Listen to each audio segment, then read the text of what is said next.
Assalamualaikum warahmatullahi wabarakatuh. Kembali lagi dengan saya di sesi kedua pada program e-learning mata kuliah sistem operasi komputer dengan materi Linux.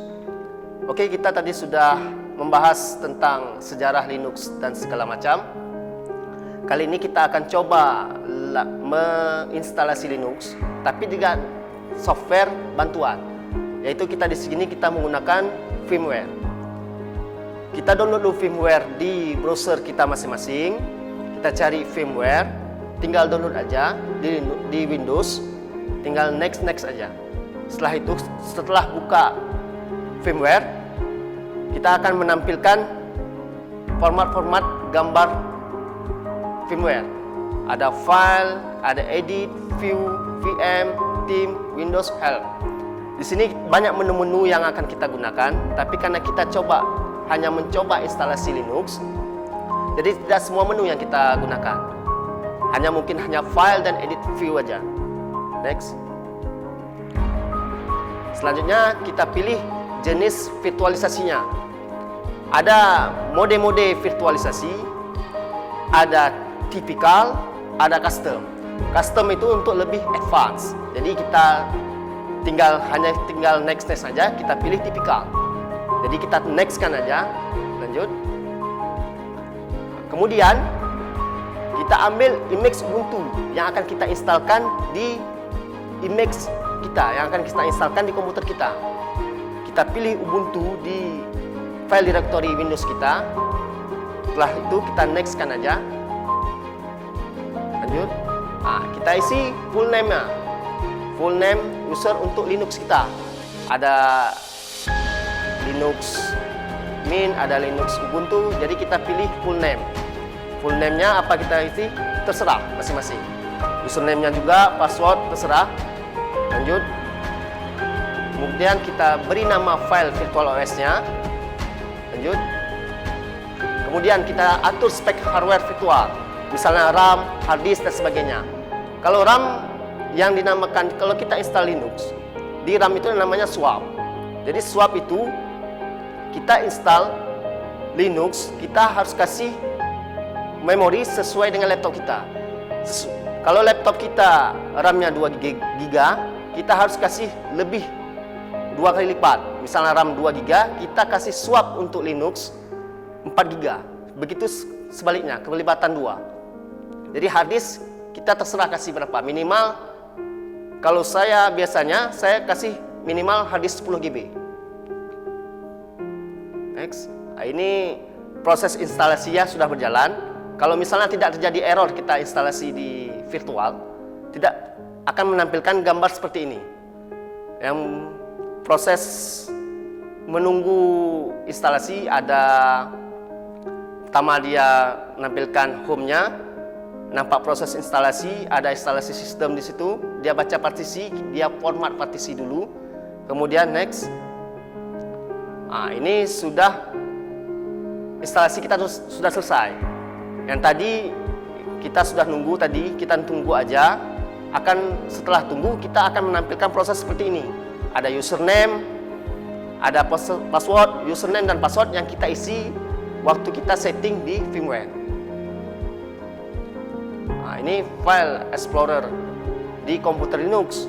Setelah berhasil kita install Linux tadi, maka akan tampil tampilan Linux dalam firmware.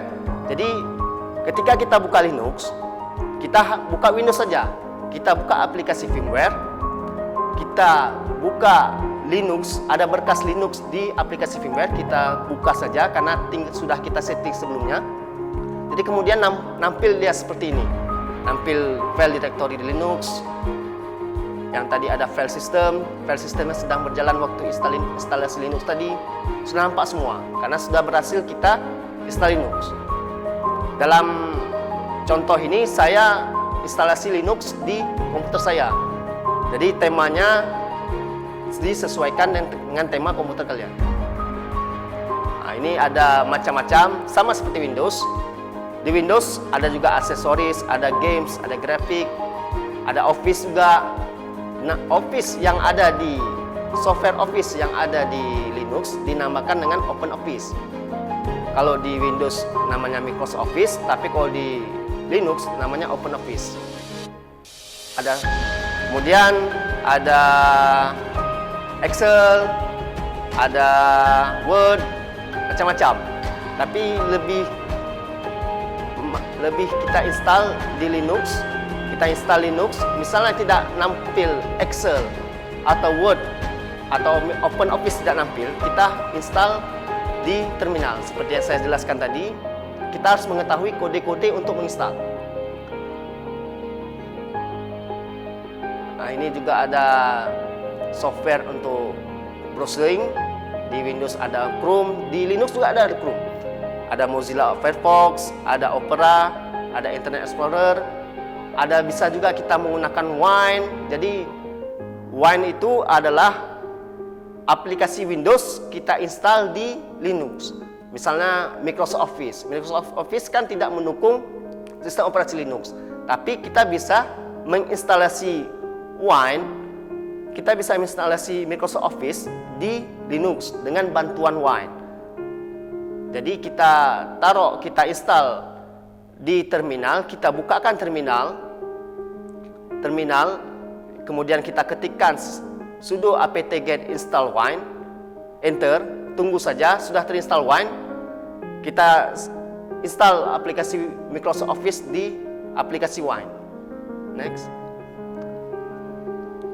Sekarang kita akan membahas tentang pemrograman di Linux. Di Linux banyak pendukung yang kita bisa gunakan untuk pemrograman. Lebih mudah kita untuk melakukan pemrograman, lebih enak coding di Linux daripada di Windows. Di Linux mendukung Object-C, yaitu bahasa C. Kemudian bahasa Pascal, bahasa Java. Yang di Windows kita menggunakan NetBeans atau Eclipse. Ada bahasa Net Framework, dan juga ada PHP. Juga ada tools untuk database. Ada tools yang gratis yang ada di Linux seperti MySQL, Oracle kita harus install dulu. Di Linux ada Postgre. Dan next. Kesimpulannya yaitu jenis partisi hard disk di Linux yaitu namanya adalah ext. Sedangkan di Windows namanya NTFS. Jadi kita harus pastikan ketika kita instalasi Linux baik di flash disk maupun di CD, kita harus gunakan file dengan format ext. Kemudian memerlukan teknik dalam mengoperasikan Linux melalui konsul. Konsul itu artinya terminal. Yang di Windows namanya CMD.